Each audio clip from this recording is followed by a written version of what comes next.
सो आज भी हम परमेश्वर के वचन के महत्व को हम सीखने जा रहे हैं और इसको आप लिख सकते हैं कि परमेश्वर का जो वचन है लोगों को पुनर्जीवित करने का कारण बनता है। पुनर्जीवित, पुनर्जीवित का मतलब जो मर जाए और दोबारा से जिंदा हो जाए।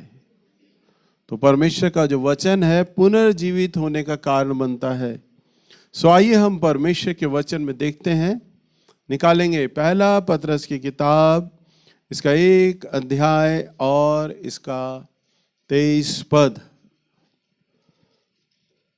सो परमेश्वर का वचन पुनर्जीवित होने का कारण बनता है। हम देखेंगे 23 पद में, क्योंकि तुमने नाशवान नहीं पर अविनाशी बीज से परमेश्वर के जीवते और सदा ठहरने वाले वचन के द्वारा नया जन्म पाया है। हाँ, क्या लिखा है? क्योंकि तुमने नाशमान नहीं परंतु अविनाशी बीज से। नाशमान का मतलब जो मर जाता है और अविनाशी जो कभी नहीं मरता। क्योंकि तुमने नाशमान नहीं परंतु अविनाशी बीज से परमेश्वर के जीवित और सदा ठहरने वाले वचन के द्वारा नया जन्म पाया है। हालेलुया।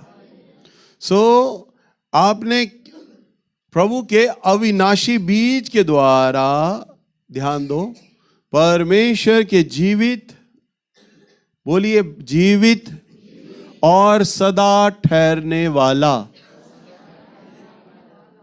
तो प्रभु का वचन क्या है? एक तो अविनाशी है, जीवित है और सदा ठहरने वाला परमेश्वर का वचन है। इसके द्वारा हमने क्या पाया है? नया जन्म पाया है। हालेलुया। अभी मैं इसको आपको इस सभा के अंत में साबित करके दिखाऊंगा कैसे परमेश्वर का जो वचन है वो हमें पुनर्जीवित करता है। इसलिए सब लोग आज के संदेश को बहुत ही ध्यान पूर्वक सुने।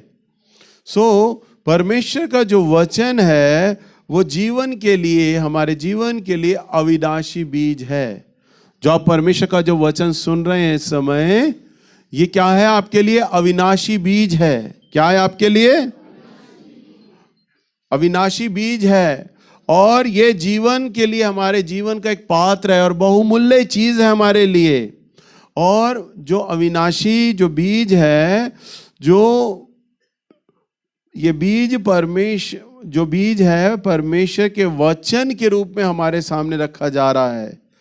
जो परमेश्वर का जो वचन है, जो अविनाशी बीज है, जब आप मेरे द्वारा इस शब्द को सुन रहे हैं और जो परमेश्वर का वचन बाइबल आपके हाथों में है, आप इसे पढ़ रहे हैं, तो इसके द्वारा क्या है? ये परमेश्वर का वचन, और वचन ही अविनाशी बीज है। अविनाशी बीज ही परमेश्वर का वचन है। और ये क्या है? जीवित है, सदा काल के लिए जीवित है, कभी मरने वाला नहीं है। ये प्रभु का वचन युग ना युग एक सा है। देखो, आज से 2000 साल पहले प्रभु यीशु मसीह ने जो बातें बोली अपने वचन में, वो आज भी पूरी हो रही हैं। और भले ही आज संसार बदल रहा है, सोच बदल रही है, टेक्नोलॉजी बढ़ रही है, विज्ञान बढ़ रहा है, युग बदलते जा रहे हैं, परंतु परमेश्वर का वचन सदा काल तक के लिए जीवित है। हालेलुया। कितनी बड़ी बात है! प्रभु का वचन ना बदलने वाला वचन होता है। प्रभु ने कहा, आकाश और पृथ्वी तो टलेंगे परंतु मेरा कहा हुआ शब्द कभी ना टलेगा। हालेलुया। उसका जो वचन है वो क्या है? जीवित है। क्या है? सदा काल के लिए जीवित है। और उसका वचन स्थायी है। स्थायी का मतलब बने रहने वाला वचन है। प्रभु यीशु मसीह ने कहा, आकाश और पृथ्वी तो टलेंगे। आकाश कभी टलेगा? कभी खत्म होगा? पृथ्वी कभी खत्म होगी? नहीं। परंतु प्रभु क्या कहते हैं? एक बार को पृथ्वी खत्म हो जाएगी, एक बार को आकाश टल जाएगा, परंतु मेरा कहा हुआ वचन ना टलेगा। हालेलुया। देखिए कितना स्थायी वचन है, ना डिगने वाला वचन, जो हम परमेश्वर का वचन को सुनते हैं और पढ़ते हैं। ये जो वचन है हमें पुनर्जीवित करने के लिए, परमेश्वर का जो वचन है हमें इस समय जब आप लोग सुन रहे हैं ना, तो ये एक समझ लीजिए परमेश्वर का वचन आपकी आत्मा में बोया जा रहा है ताकि आप जीवित बने, आप पुनर्जीवित हो जाएं आप। और जैसा कि परमेश्वर ने अपने इसी वचन के द्वारा तो 7 दिन में सृष्टि करी थी। प्रभु का वचन में लिखा है पृथ्वी बेडोल थी, सुनसान थी, परंतु परमेश्वर का आत्मा मंडलाता था। प्रभु ने कहा उजियाला हो तो उजियाला हो गया। प्रभु ने कहा आकाश के पक्षी बने तो आकाश के पक्षी बन गए। प्रभु ने कहा सूरज हो जा तो सूरज हो गया। प्रभु ने अपने इस शब्द के द्वारा जो जो बोला वो होता चला गया। हालेलुया। यानी प्रभु का जो वचन है ना, वो एक चीज को जन्म दे देता है, सृजनात्मक है, बना देता है। समझ पा रहे हैं आप? और जब हमारे प्रभु यीशु मसीह भी, जब उन्हें कब्र में रखा गया, जब प्रभु यीशु मसीह ने अपने प्राणों को त्यागा, तब वचन में लिखा है जब प्रभु को कब्र में रखा गया 3 दिन के बाद प्रभु यीशु मसीह जीवित हो उठे। हालेलुया। क्या उठे? जीवित हो उठे। और वो कैसे जिंदा हो सकते थे? जब प्रभु यीशु मसीह ने बोला कि मैं 3 दिन के बाद जी उठूंगा, तो राजा को ये लगा कि कोई मरने के बाद तो जिंदा होता नहीं है, तो इन्होंने अपना संगठन बढ़ाने के लिए, अपना धर्म बढ़ाने के लिए ऐसा किया होगा, और वो कभी जिंदा तो होगा नहीं, परंतु उसने अपने चेलों को कहा होगा कि मेरी लाश को तुम चुरा लेना और कहीं पे अलग जगह गाड़ देना और बोल देना कि यीशु तो जिंदा हो गया है। तब क्या हुआ? राजा ने प्रभु को एक ऐसी गुफा में रखा, जो गुफा थी, और उसका एक बड़े चट्टान से उसका मुंह बंद कर दिया, और साथ साथ उसे चेनों के साथ बांध दिया और राजसी मोहर लगा दी। समझ पा रहे हैं? जब कोर्ट किसी दुकान को या घर को बंद करती है तो ताले पे क्या करती है? सील लगा देती है, राजसी मोहर। तो ऐसे ही राजा ने अपनी मोहर लगा दी, अब कभी नहीं खुलेगा ये। और सेना को भी साथ में तैनात कर दिया, खाली बांध के नहीं गए चेन, सेना तैनात हो गई, काफी सेना तैनात हो गई, क्योंकि राजा को यह शक था ये 3 दिन बड़े संकट के हैं और उसके चेले आकर उसकी शव को चुरा ले जाएंगे। परंतु वचन में लिखा है जैसे ही 3 दिन 3 रात पूरे हुए, स्वर्गदूत आप प्रकट हुए, चेनें टूट कर गिर गईं, और जो सैनिक लोग थे वो बेहोश हो गए, और प्रभु यीशु मसीह जिंदा हो गए। हालेलुया। और प्रभु यीशु मसीह कैसे जिंदा हो गए? क्योंकि परमेश्वर का वचन कभी मरता नहीं है। हालेलुया। सुनिए, परमेश्वर कभी मरेगा? कभी मर सकता है परमेश्वर? नहीं मर सकता, क्योंकि प्रभु की कोई एज ही नहीं है, कोई उम्र ही नहीं है। इस संसार में हर एक चीज की उम्र है, हर एक चीज की, परंतु जो प्रभु की ओर से निकल कर आई हैं चीजें, उनका कोई एज नहीं है। चांद की एज है कोई? तारों की एज है? सूरज की एज है? पृथ्वी की एज है? हवा की एज है? क्योंकि ये परमेश्वर से बनी है। जो चीज परमेश्वर से बनी है, जब वो नहीं मिट सकती, तो जो बनाने वाला है वो कैसा मिटेगा? हालेलुया। और जो उसके मुंह के द्वारा निकला हुआ वचन है, वो कैसे मरेगा? हालेलुया। क्योंकि वो तो परमेश्वर में से निकला है। जो परमेश्वर में से निकला है उसका वचन, उसमें प्राण देने की ताकत होती है, मुर्दों को जिंदा करने की ताकत होती है, पुनर्जीवित करने की ताकत है। हालेलुया। जो परमेश्वर का वचन है वो क्या करता है? हमें पुनर्जीवित कर देता है। सो जब हम प्रभु का वचन को सुनते हैं या प्रचार करते हैं, और जब लोग परमेश्वर के वचन को सुनते हैं, तो परमेश्वर का वचन उनके जीवन में कार्य करने लग जाता है। अब आप प्रभु का वचन सुन रहे हो, तो आपके भीतर परमेश्वर का वचन जो मैं बोल रहा हूं ना, ये आपकी आत्मा, आपके प्राण, आपके शरीर में अब इसने कार्य करना आरंभ कर दिया है। हालेलुया। प्रभु का वचन कहता है जैसे आकाश से जब मेघ बरसता है और मेघ यानी बरसात बिना प्रभाव पृथ्वी को दिखाए वापस नहीं जा सकती, ऐसे ही परमेश्वर का वचन है, जब वो लोगों के मनों में पड़ता है तो अपना प्रभाव दिखाएगा ही दिखाएगा। हालेलुया। सो जब बारिश आती है जमीन पर और जमीन कहे नहीं मुझे तुझे नहीं ग्रहण करना, तो ऐसा होगा जमीन तक आए और वापस जमीन से यूं बिना वापस करे जमीन बारिश आकाश पे चली जाए? होगा? बारिश अगर आई तो जमीन ने भीगना ही भीगना है। हालेलुया। तो आप जितने भी लोग यहाँ पर हैं, जब परमेश्वर के वचन का जब बारिश हो रहा है ना, तो आप उसमें भीग रहे हैं। हालेलुया। वो आपको भिगो रहा है, वो आपको सींच रहा है परमेश्वर का वचन। सो हम एक वचन को और देखेंगे, निकालिए पहला थिस्सलुनीयों की किताब नए नियम में से,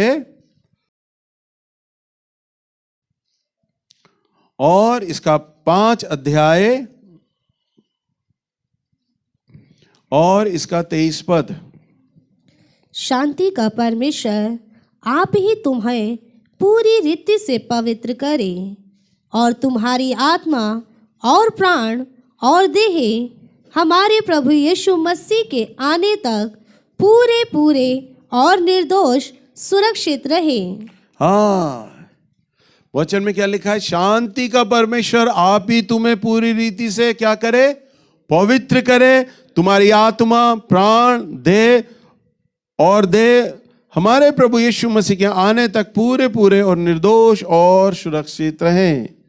सो हमारे लिए इसका क्या अर्थ है? यदि हम पहले ही पुनर्जीवित हो चुके हैं, तो हमें यह समझना है, ये महत्वपूर्ण है कि परमेश्वर का जो वचन है वो दूसरों में भी जीवन उत्पन्न कर सकता है। हालेलुया। आप मेरे द्वारा प्रभु का वचन सुन रहे हैं, आपके द्वारा और कोई प्रभु का वचन सुनेगा ना, तो वो भी क्या होगा? पवित्र होगा। हालेलुया। प्रभु का वचन क्या कहता है? शांति का परमेश्वर आप ही तुम्हें पवित्र करे। प्रभु का वचन जब आप सुनेंगे तो वो क्या करेगा? आपको पवित्र करेगा। आपकी आत्मा, प्राण और देह को क्या करेगा? वो पवित्र करेगा, आपको शुद्ध करेगा, आपको चंगा कर देगा। हालेलुया। एक बार की मैं आपको गवाही बताता हूं। अभी मैं आपको क्या कह रहा हूं? प्रभु का वचन आपको चंगा कर देगा। क्या करेगा? आपको शरीर में चंगा कर देगा, आपकी आत्मा में आपको चंगा कर देगा, आपकी हर चीज में प्रभु का वचन आपको चंगा कर सकता है। मेरे जो आत्मिक पिता है भाई आमोस, कितने लोग उनकी सभा में आए थे? जरा हाथ खड़ा करके बताना। थोड़े से लोग आए थे जब उनका हमने सेमिनार कराया था। तो जो मेरे आत्मिक पिता आए थे भाई आमोस, एक बार वो अपने जीवन के द्वारा गवाही बता रहे थे कि उनके चर्च में एक उनका आश्रम है मध्य प्रदेश में, और वो 2 एकड़ के लगभग बना हुआ है, और कई साल पहले की बात है ये। तब एक लड़का था बिल्कुल विकलांग, और उसके हाथ पैर पूरे मुड़े हुए थे। और आपने देखा होगा ना, कई बारी कुछ भिखारी सड़क पे एक पटरे पे चलते हैं, जो गोल छोटे छोटे टायर होते हैं, उस पर रगड़ रगड़ के चलते हैं वो लोग, है ना। तो वो उस पटरे पर बैठा रहता था, उसके पैर पूरे विकलांग थे, मुड़े रहते थे, हाथ मुड़े हुए थे, और हाथ को यूं रगड़ रगड़ के वो सड़क पर चला करता था। जवान लड़का हो गया था। माँ बाप ने सोचा ये हम पर बोझ है, कोई लड़की तो इससे शादी करेगी नहीं, कोई काम धंधा कर नहीं पाएगा, हम पर बोझ है, हम इसे आश्रम छोड़ाते हैं। और वो गए और उन्होंने अपने जवान लड़के को आश्रम के दरवाजे पर छोड़ दिया और चले गए। वो लड़का उन्हें पुकारता रहा, मम्मी पापा मुझे ले जाओ घर, पर माँ बाप बहरे हो गए। माँ बाप ने कहा ये बोझ है और आश्रम वाले अपने आप से इसे संभालेंगे, और वहीं छोड़कर उसे चले गए। पर जब भाई आमोस को और वहाँ के लोगों को पता चला कि कोई माँ बाप हैं और उसे ऐसे लड़के को लेकर आए हैं, तो उसे आश्रम में रख लिया गया। और उसके बाद आमोस भाई आश्रम में ही उनका एक चर्च है, वहाँ पर वो जब वचन को प्रचार करते थे तो उन्होंने अपने लड़कों को कह रखा था कि जो ये बेटा विकलांग है इसको लेकर आया करो ताकि ये परमेश्वर का वचन को सुना करे। तब उसको पीछे वाली सीट पर बैठा दिया गया और वो पीछे वाली सीट पर बैठा करता था और रोज परमेश्वर का वचन वहां पर वो सुना करता था। आमोस भैया ने बोला, मैंने कभी उस लड़के के लिए प्रार्थना नहीं करी और मैंने सारे आश्रम के लोगों को बोल रखा था कि कोई भी व्यक्ति इसके लिए प्रार्थना नहीं करेगा। देखो कितनी अजीब बात है, सबको बोल दिया कोई भी प्रार्थना नहीं करेगा, मैं भी प्रार्थना नहीं करूंगा, कोई प्रार्थना नहीं करेगा, ये सिर्फ परमेश्वर का वचन सुनेगा। ये सुनेगा क्या? वचन सुनेगा। अभी आप क्या सुन रहे हैं? मैं आपको क्या बता रहा हूं, परमेश्वर का वचन जीवित है। क्या है? और सदाकाल के लिए स्थायी है, ना मिटने वाला परमेश्वर का वचन। और मैं आपको क्या बता रहा हूं, परमेश्वर के वचन में प्राण देने की ताकत है, जिंदा करने की ताकत है, आशीष देने की ताकत है, आपको आत्मा में, शरीर में चंगा करने की परमेश्वर के वचन में सामर्थ्य है, ताकत है। हालेलुया। अब वो लड़का बैठे बैठे प्रभु का वचन प्रतिदिन सुना करता था और आमोस भैया ने बताया कि जैसे जैसे वो प्रतिदिन परमेश्वर का वचन सुनता रहा और उस वचन पर विश्वास करता रहा, उसकी हड्डियां खुलने लग गईं। हाथ पैर जो मुड़े हुए थे वो सीधे होने लग गए, वो ठीक होने लग गए। और आमोस भैया ने या कभी वहाँ के लोगों ने, किसी भी पास्टर ने उस बच्चे के लिए प्रार्थना नहीं किया, वो सिर्फ परमेश्वर का वचन सुनता रहा और वचन सुनने के द्वारा उसके दोनों पैरों का, दोनों हाथों का लकवा पूरी तरह दूर हो गया और वो उस पटरे को छोड़कर एक दिन पूरी तरह सामान्य हो गया, खड़ा हो गया। हालेलुया, नॉर्मल हो गया। जब माँ बाप को ये खबर लगी कि हमारा बच्चा अब नॉर्मल है, वो उसे लेने के लिए आए। अरे बेटा हम तुझे प्यार करते, चल चल कर चल, घर चल, घर चल।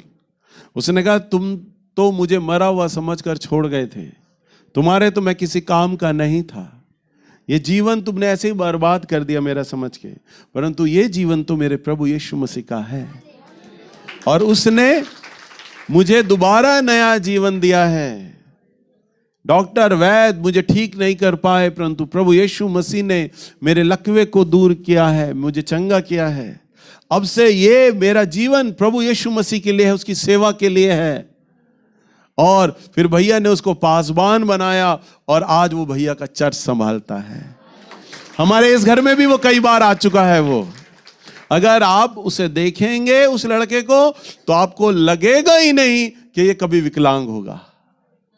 हल्का सा भी कहीं पे हाथ पैर मुड़ा हुआ नहीं है, मेरे प्रभु यीशु मसीह ने पूरी रीति से उसे चंगा कर दिया। हालेलुया।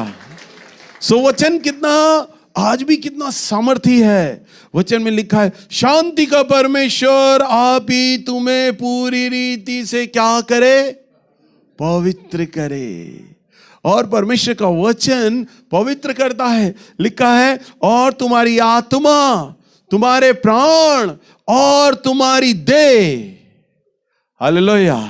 और हमारे प्रभु यीशु मसीह आने तक पूरा पूरा निर्दोष और सुरक्षित रहे। क्या क्या आपको ठीक करेगा? आपका आत्मा को, प्राण को, आपकी देह को वो चंगा कर सकता है, पुनर्जीवित कर सकता है। एक गाना है ना, गाना गाते हैं, मैं जो पहले मुर्दा था तूने डाली मुझ में जान। एक गीत गाते हैं ना, तेरा प्यार है महान, तेरा प्यार है यहाँ। मैं जो पहले मुर्दा था तूने डाली मुझ में जान, क्यों ना बोलूं फिर मैं तेरी जय जयकार। तो मैं जो पहले मुर्दा था, यानी मैं अपने पापों में मुर्दा था, अपनी समस्याओं में मुर्दा था, मैं अपनी बीमारियों में मुर्दा था, और तूने मुझ में डाली जान। हालेलुया। आप चाहे कैसे भी हो, आपकी कैसी भी परिस्थिति क्यों ना हो, परंतु परमेश्वर का वचन आपको जीवित कर सकता है, आपको बदल सकता है, आपको आशीष दे सकता है। आखिर में प्रार्थना के बाद जब मैं प्रार्थना करता हूं ना बीमार लोगों के लिए, आओ मैं तुम सब लोगों के लिए प्रार्थना करूं, तो सब लोगों के कान तब खड़े हो जाते हैं। अब आया ना चमत्कार का समय, अब आया है आशीष का समय, अब आया है हमारी बीमारी का समय। परंतु नहीं, चमत्कार तो होना तब ही आरंभ हो गया था जब आप प्रभु का वचन सुन रहे थे। हालेलुया। जब आप प्रभु का वचन सुन रहे थे, जब आप परमेश्वर के वचन को सुन रहे थे ना, तभी आपके अंदर चंगा करने वाली सामर्थ बहने लग गई। हालेलुया। परंतु आपका तो विश्वास कहां टिका है? प्रभु के वचन पर नहीं, नैल्स भैया की प्रार्थना पर। तो प्रभु कहता है जैसा तेरा विश्वास वैसा तेरे लिए हो। हालेलुया। परंतु मैं अपने प्रभु के नाम को के आदर को चुराना नहीं चाहता, परंतु मैं आपको ये सिखाना चाहता हूं कि नैल्स की प्रार्थना आपको आशीष नहीं देगी, नैल्स की प्रार्थना आपको चंगा नहीं करेगी। चंगा करेगा ना तो यीशु नाम चंगा करेगा। हालेलुया। कौन सा नाम? बोलो यीशु नाम। हृदय की तलछट्टी से बोलो, बड़े प्यार से, यीशु नाम, यीशु नाम, यीशु नाम। तो जो यीशु नाम है ना, जब आप यीशु नाम लेते हो और उससे जुड़ा कोई भी जब वचन आप बोलते हो तो स्वर्ग हिल जाता है। हालेलुया। वो उतर आता है, उसकी सामर्थ बहने लग जाती है।